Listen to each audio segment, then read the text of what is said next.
Bonjour à toutes et tous et bienvenue dans Parlons-en. Voici les titres de l'actualité internationale de ce lundi matin. La guerre à toute vitesse au Proche-Orient.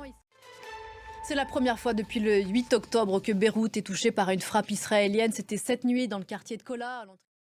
La France a dépêché à Beyrouth son ministre des Affaires étrangères, Jean-Noël Barrot. Dans ses valises, l'ambition d'obtenir une désescalade. Et la mort d'Hassan Nasrallah vendredi dernier est le dernier d'une série de revers infligés à Téhéran par Israël. Mais jusqu'à présent, le régime islamique n'a jamais vraiment riposté au-delà des mots. Bonjour Gauthier Ribinski. Bonjour Pauline. Les derniers mots ce matin de l'Iran. On ne laissera pas, je cite, les actes d'Israël sans réponse. Que peut faire l'Iran ? Écoutez, quand même, ce que vous dites est significatif.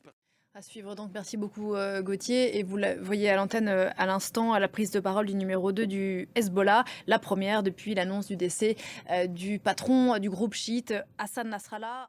Il était annoncé par les instituts de sondage.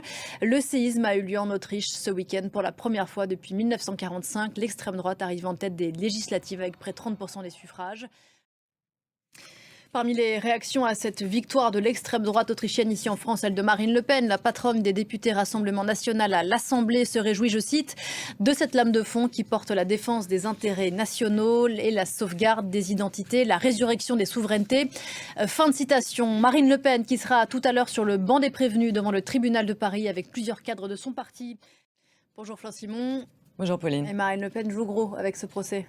Oui, ça menace d'une part d'ébranler son image, mais aussi ses ambitions politiques pour la suite.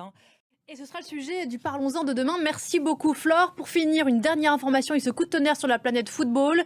Antoine Griezmann qui annonce sa retraite internationale.